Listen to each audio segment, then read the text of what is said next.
I recently sat down with some of the naval aviators responsible for the movie Top Gun. From its initial inception to the development to the writing to some of the scenes and especially the filming of the aerial scenes, these men were instrumental in the success of the movie Top Gun. All from the school Top Gun, so firsthand experience. I broke down this interview into two sections. First part with the F-5 guys that were flying the famed MiG-28 over water mostly, although they did do some over land scenes. And then I sat down with the A4 over land guys that were part of the A4 filming. So I broke each episode into two parts just for time. They're all Top Gun instructors, a lot of good experience, and they're talking about their time at Top Gun and filming Top Gun. And we even talk about some other non-Top Gun movie-related stuff and just kind of the culture of the school of Top Gun.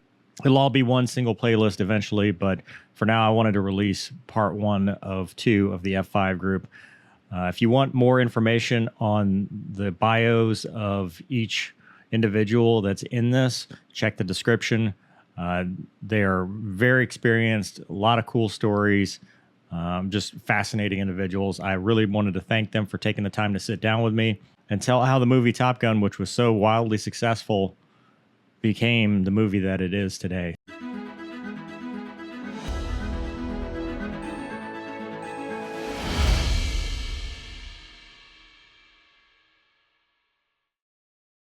Welcome to the Top Gun chat. We've got the F5 group here, which is awesome. I appreciate everyone for your time. We're going to try to relive the best time to be a fighter pilot in the 80s, flying the coolest jets for one of the best movies.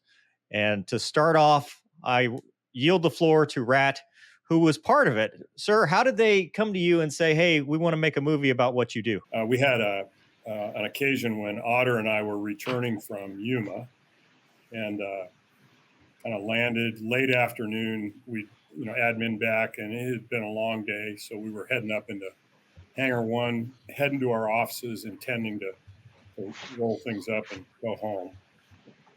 And we were notified that the Admiral was waiting to see us at ComFit, which, as you'll recall, was kind of catty corner across the street from Hangar 1. So Otter and I put on hats and walked across the street. And outside the office were white limousines. And when we went up into the office, it was filled with people. Turned out to be Jerry Bruckheimer and Don Simpson, the producers that were interested in the movie, the two writers, and a couple of film folks, including who later on became one of the assistant producers and the guy in charge of the filming of the movie. So it was pretty crowded, and Admiral Cassidy had a screenplay on his desk in front of him and explained to us what they were there for, that they'd come to represent this screenplay to us and were interested in making a movie. And he said he wanted us to review it and work with Jerry Bruckheimer to get it into a state that he thought, that we thought would be representative of the school and representative of the Navy and Navy flying. And then once that had happened, he'd be willing to forward it up to the Pentagon and Secretary of the Navy for consideration. And so he handed the screenplay, met a couple of the people, and then he handed the screenplay off to Otter, who slapped it in my chest and said, "You got it." And so we left from there. Otter wound up reviewing it. Several others reviewed it as well and had opinions on it. I worked for a few weeks, with Jerry Bruckheimer back and forth, and this was just kind of running a screenplay down to my house and delivering it to Donna. And in the evenings after I got back from work, I'd look it over and do some editing and generally crossing out crashes and stuff that they thought would make the movie exciting. And then went back and forth with Jerry Bruckheimer on the details, sometimes heatedly, actually, where he didn't like what we were editing out, but it was that or send it up as is and take your chances. And we wound up eventually getting to a place where they did that and got the screenplay approved. I don't know if it was Cassidy's decision.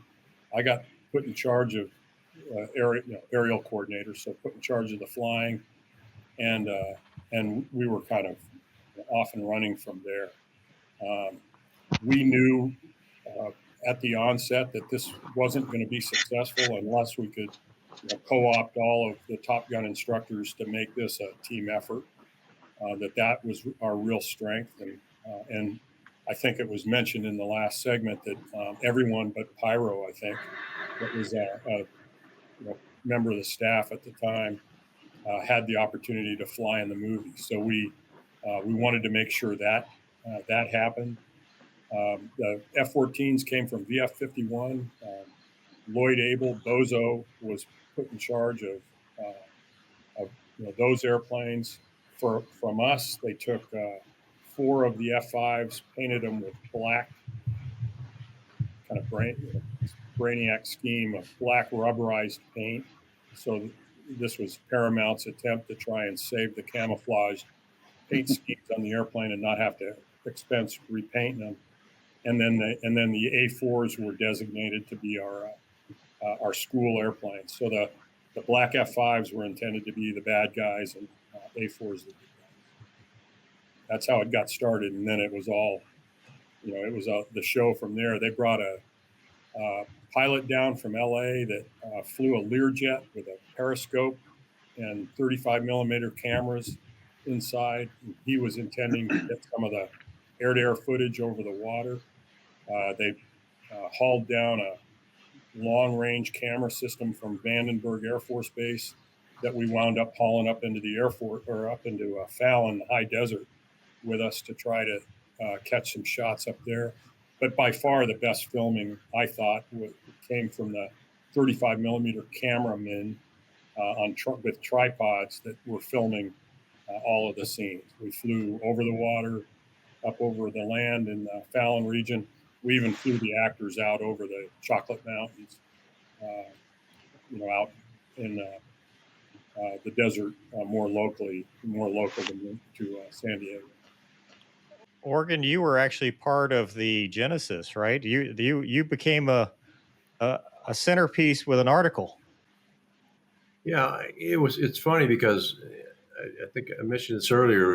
The reason we're all gray because 40 years ago tomorrow was my. I left VF2 today and was at Top Gun February 1st, 1983, and I have this recollection of I think I was still at VF2. It was kind of a haphazard, a real quick turnover because K.D. Bringle became. I think George Bush's aide, naval aide, and I was on the list, and they called me up. Hey, Oregon, do you want to go to Top Gun? I said, absolutely, and I mean, it happened so quick. But in the interim, my recollection is I was walking down the hall, and my skipper goes, hey, Oregon, what are you doing? I said, busy work. I don't know, skipper, I'm doing whatever. And then he said, go next door. There's an Israeli journalist that wants to talk to a Top Gun instructor. Well, I wasn't a Top Gun instructor yet, but I said, okay, I'll go. And the guy's name was Jane, and he was doing a freelance article for California Magazine. And I interviewed with him, and that actually became the article that Simpson and Bruckheimer saw. They had done Flashdance. They were looking for the follow-on project, and that along with Chuck Heater's pictures from the May 1983 edition of California Magazine became the genesis for what we know as Top Gun, the original Top Gun. So that's how that all started 40 years ago, which is incredible. Bio, you've actually talked about this a little bit and kind of how it came about and your involvement with the actors and taking pictures and stuff like that. How did all that go? I wish I had taken more pictures because I did not take very many pictures. And, but I use that fact as an example that, in my opinion, it just wasn't that big of a deal for us. And you guys can, correct me or nod your heads, whatever. But we were full up being Top Gun instructors. This movie came along. It was a distraction. It was amusing. And besides, none of the actors were even famous. So yeah, I took a few pictures of the airplanes because it was cool to see the black F-5s, and I took a few pictures of us wearing black flight suits and stuff. But I didn't. We spent an hour and a half in the bar at the Rusty Pelican talking to Tom Cruise, Anthony Edwards, and other guys. I didn't even take my camera. I didn't even think about making notes of who was there because it just wasn't that. It wasn't a big deal. I was thinking, hey, they should be taking pictures with us because we're the Top Gun instructors. But I will say it was amusing and fun, and it gives me some stories to tell years later. Yeah. Well, Hollywood, you were you involved with the screenplay at all in the interaction in who wrote it or how it came about? I remember when Jack Epps, I think Jack was the contract writer, I guess, for a better blue collar way to put it. Isn't that right, Rat? I mean, Jack was the guy that was contracted by Paramount. He came down. He and his wife, actually, she spent some time down there, and I think he sort of hung around. He was able to sit in. We actually took him flying, kind of as much as he could. He was in on the briefs and debriefs, or at least certainly declassified, areas, and picking up the vibe. And then he went back to the Hollywood Hills. And in my opinion, he smoked a lot of ganja, because when they got the screenplay, as Rat said, or the script, it was like there was a lot of red ink that was required to be scribbled all over it. But the bottom line is, I remember meeting Jack and kind of spending some time with him. But I'm just one of the foot soldiers. I mean, just like most of us, Rat was the head honch there and kind of guided us around. Although it was fun sitting in the back of the room often, and I can remember a couple of times when Rat was going toe to toe with Tony Scott, because he had some unrealistic ideas of what he wanted us to do with the airplane, and eventually Rat just had to. He's a very diplomatic fellow, but sometimes he just had to stand up and get all puffed up, and thumped him a couple of times. I think he was actually the reason why it went as well as it did, and most of us just were glad to be aboard and get it done. But I agree with Bio. I think a lot of the times it felt like it was an annoyance or a disruption in what we were trying to do there, and to kind of dovetail onto what Bio said about, hey, they should be taking pictures of us and not the other way around. I remember that there was a woman that came, and I can't remember her name, but she was the host for a show called Hollywood, Entertainment This Weekend, or This Week. So there was Entertainment Tonight, and then this young woman came and did an interview with Jim Ray, with Jambo and Flex and me. And part of the interview was, I think it was concluded out on the flight line, and there was a cameraman there, and she was standing there. And I think I've seen bits and pieces of this thing on the computer from time to time. But at the end of the interview, she said she happened to ask a question. First of all, she said, how, are these guys trainable? And I think we were trying to be diplomatic, and I may have said yes. And then Flex said barely. And then she said, well, what's it like for you guys to be around these actors? And without even missing a beat, Flex said, hey, they're making a movie about us. We're not making a movie about them. So that was, in a lot of ways, that was sort of the attitude that some of us had, I think. What you have to realize, and a lot of people don't, is that the U.S. Navy is essentially a two-coast Navy. We had East Coast guys and West Coast guys.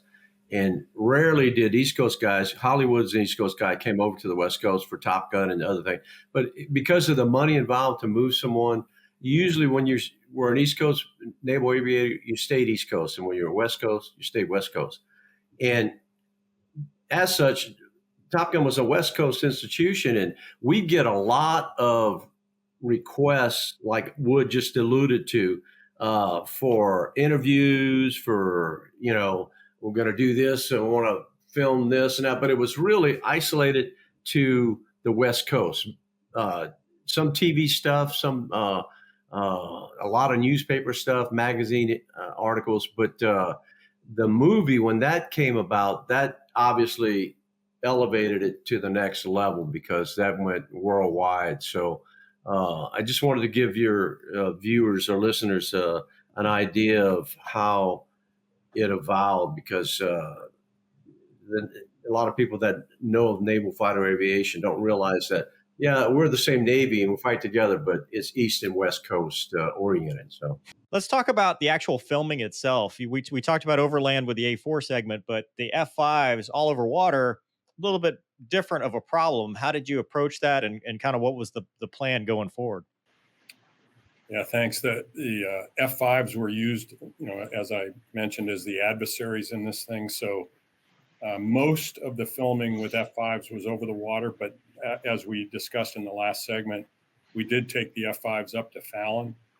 Generally, they tried to film them with a blue sky background so that they could still look like they were over water, but we flew them in both places. The F5 is more comfortable flying fast than it is slow. The challenges that we had with the filming, the Learjet that we were using as an aerial platform for the filming, maximum speed about 250 miles an hour before it started vibrating the 35 millimeter cameras. And so they wanted us to remain at or below 250 knots. And that's a pretty slow speed for the F-14 and for the F-5s. And so the maneuverability of the airplane is affected by that. We were able to fly kind of at altitude, so it wasn't, in the dirt. But I think the biggest learning curve for all of us was the ability to stay within the frame of a camera and to maneuver the airplane or to maneuver multiple airplanes within the frame of a camera. So, for example, the very last dogfighting scene is, the big war scene is, imagine the Learjet, and we're down and away from it. It's focused its cameras far enough away that we can squeeze 5 airplanes into the front camera frame, and we began a series of displacement rolls to try to grow the picture into looking like chaos, like we were in a big dogfight. And it didn't take long before we spill outside the frame of the camera. So it was a learning curve for all of us to figure out how to fly lower, slower, and closer to be able to accommodate what the director wanted. Horst, you were part of that daisy chain as Dash 4. Tell me about that. Yeah, I was kind of smiling when Rat was talking about it. So F-14 in front, 4 F-5s in the back. I was number 4. Lucky day for me. And as we kept going, the gyrations, the movement just kept getting bigger, bigger, and more uncontrolled. And towards the end, I had to do a huge displacement roll to keep from getting hit, and ended up pointing straight down at about 8,000 feet. It wasn't very high, and just full afterburner, pulled for everything I was worth. I was never out of control, but it was one of those, it was time to get back up, and I think I leveled out about 2,000 feet or so. So yeah, it was quite the experience. The one thing that stands out to me about that, as Rat's, talking about what we did, and he'll never take enough credit for making it, what it was. So I was there on that first mission where we were doing, I don't think it was that might have been the second or the third, but I remember them asking us to do something, and it was Rat, Hollywood, Oregon, and me. And we kind of looked at each other and said, that's not going to look real good. And their response was great. They say, yeah, just shut up. You're just a bunch of pilots. And, the film didn't look real great. Same thing second day. And about the third day, they came in and said, okay, how do we do this? And my impression, I didn't see a lot of the stuff that happened before, but that's really the point for me that Rat took over, and it just started getting better and better. The learning curve was getting up there. So that was a pretty exciting event for me, not what I wanted to do again. Hey, Horace, Argan here. You remember when, and Rat, you can jump in too, because I think what happened was day one, and I actually have some HUD video of us on day one. And we started at about 50 feet nose to tail, and they sent the dailies out. And Rat, you came back the next day, because I think it was the next day, and you said, guys, we're separated too quick because we were really small in the screen, the field of view. So the next day, instead of starting 50 feet nose to tail, we started to beam one another. And for those of you that don't fly fighters on a regular basis, you have to trust the guy in front of you and the guy behind you completely. And that was the beauty of not just naval fighting aviation in general, but Top Gun as a whole.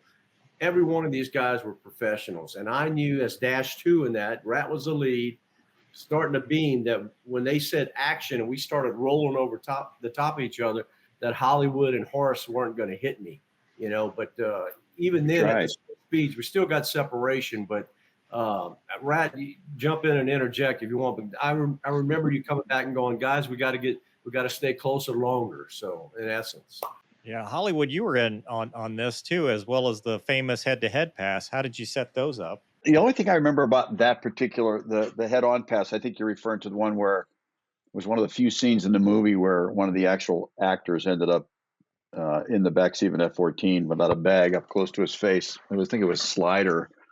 And we basically brought, and I think we just brought a section of F-5s close aboard on the port and the starboard side, sort of down each side. But again, that was just a matter of trusting your wingman or your lead and following in and setting it up properly. And the F-14 guys were doing a good job. But in that case, I remember the thing out over San Clemente as being, we didn't have a lot of room vertically underneath us to do what we were doing with the airplanes.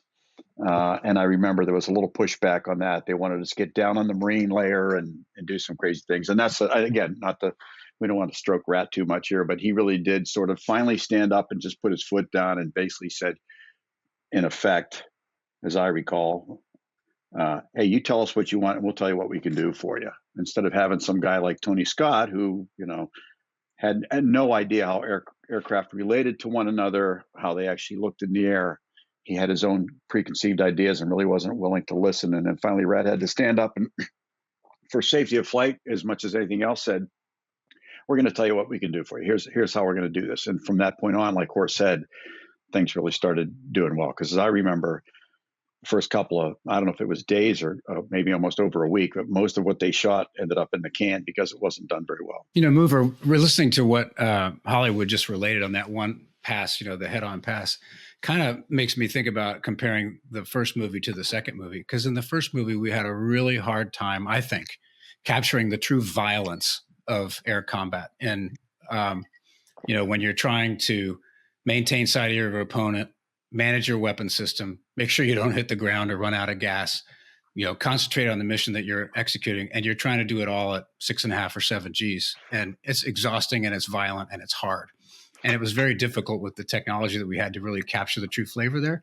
I think the second movie actually did a pretty good job. You get to see Tom Cruise in the backseat of an F-18, and you can see him actually under 6.5, 7 Gs.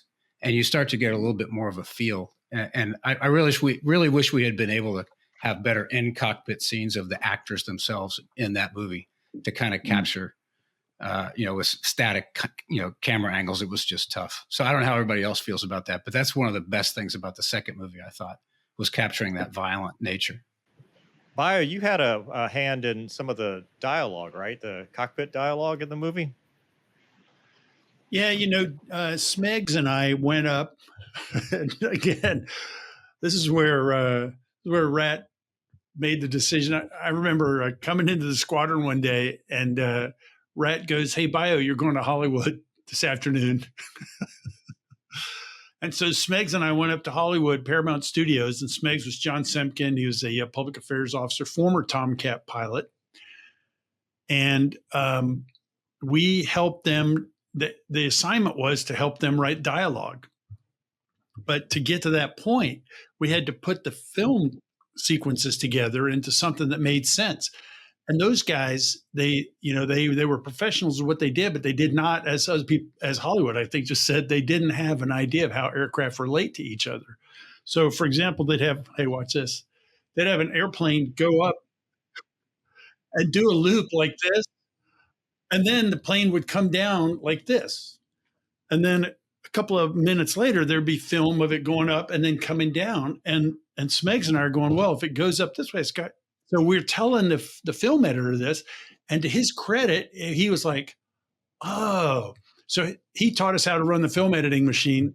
And we sat there and marked up the film and stuff like that.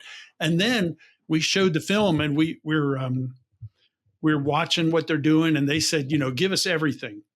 ICS, talk, intercom, radio comms, everything. So we're going, well, we try not to talk very much. And this is, I had just taken over the F-14 intercept lecture recently, and comm was one of the Top Gun school's big pushes, and it was really to improve and professionalize fighter intercept comm. And so minimum accurate comm was what you wanted.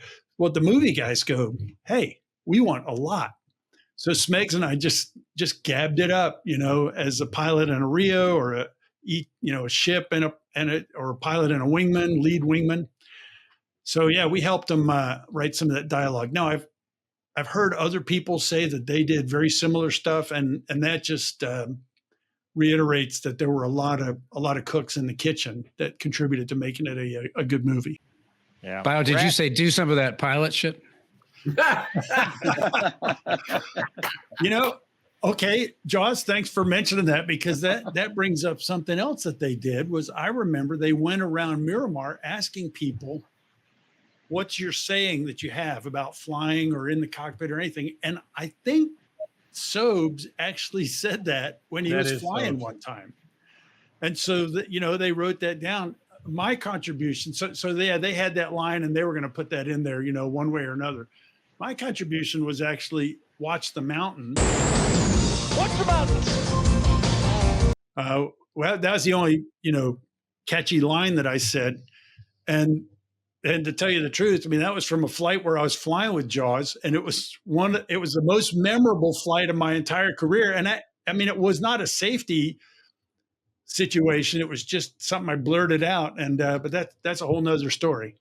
But yeah, they collected sayings from all around Miramar, was my recollection, and they shoehorned them into the movie. To that point, Bio, when Jack Epps was writing the story, as I remember, they took a couple of us over to the club, and we sat around and drank pitchers of beer, and they basically said, "Tell us stuff that happened," which is how the flat spin, the ejection sequence ended up in there. I mean, literally, we started talking about the Gulf of Sidra intercepts, which I think probably led to obviously a good bit of the storyline there. So I remember just them sitting around saying, tell us some stories, and literally, writing, scribbling stuff no matter what we said. So a lot of the sayings that ended up in there, a lot of the little quips and remarks that ended up in there were stuff that we just happened to have regurgitated at the table there. As that's my memory of it anyway. And one of my favorite ones that I steal from time to time, I think, came from Hollywood, which is, I hate it when that happens. I mean, that's like, it's a standard line now. Hey, Brad, I have a question for you. Okay. The original, when you came to us with the original script in one of our AOMs, they talked about Goose getting killed in a midair, and that was huge for us. It was like, no way, that's irresponsible. It doesn't shed good light on Top Gun. Who came up, as Hollywood just alluded to and talked about? I thought it was you that came up with the flat spin hitting the canopy. Who came up with that for the movie? Yeah, there are things that I may have been involved in, and I just don't remember, and that's one of them. I think someone raised their hand. Morgan, and Rat, I remember that very well, and I remember several of us, and I'm just the first one to jump in here. So you guys, I remember several of us. A lot of us were Tomcat guys at the time, and I remember several of us recalled the incident in F-14 spin training where the Rio hit the canopy and broke his leg, and because we had seen the video in our squadrons or in the RAG, and so we were sitting there brainstorming, and that came up, and somebody said, well, he could have easily hit his head and killed himself, and that's it. So it was based on a real incident, my recollection. Yeah, we may all, the Tomcat guys, I mean, we should all remember the video of the F-14 that was actually, this was, a test pilot that was actually testing the spin on the airplane and entered into a flat spin, wound up ejecting down, fairly low, and they did have a glancing blow with the canopy, and the guy didn't, how injured he was, I don't recall, but but there was that incident. So, to your point, it was a real thing, and the compressor stall in the F-14. So the idea that you'd fly through jet wash and stall an engine wasn't beyond the realm either. That incident had occurred and could occur.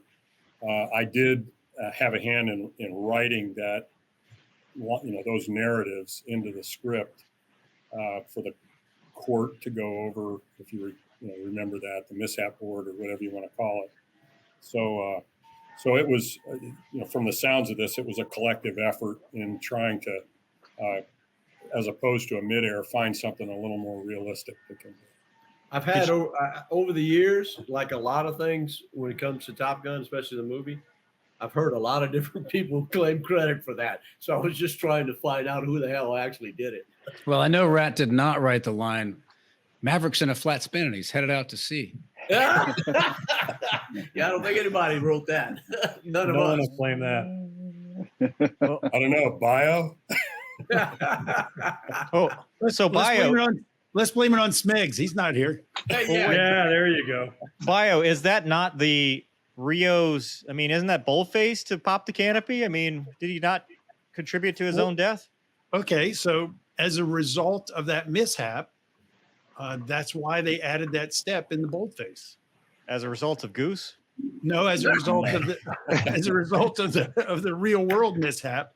And in fact, it was already in the boldface by the time the movie, and you can hear Maverick say, "Jettison the canopy" in all the comm that they put in there. I think he says that in there. But the original mishap F-14 flat spin procedure, you just ejected. But then after that guy hit the canopy, they said, "Well, jettison the canopy," and that'll give you a second or whatever from the time the Rio jettisons canopy and then reaches. That'll make the canopy clear. So what you're saying is Rooster is mad for no reason because his dad should have just done the boldface and he'd be alive. Is that kind of we?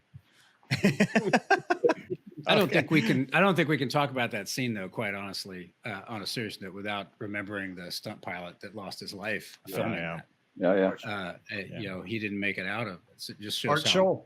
Yeah, Art Scholl. Yeah. A huge tragedy. The only black mark on the whole film was that tragedy. Hope you guys enjoyed part 1. Stay tuned for part 2.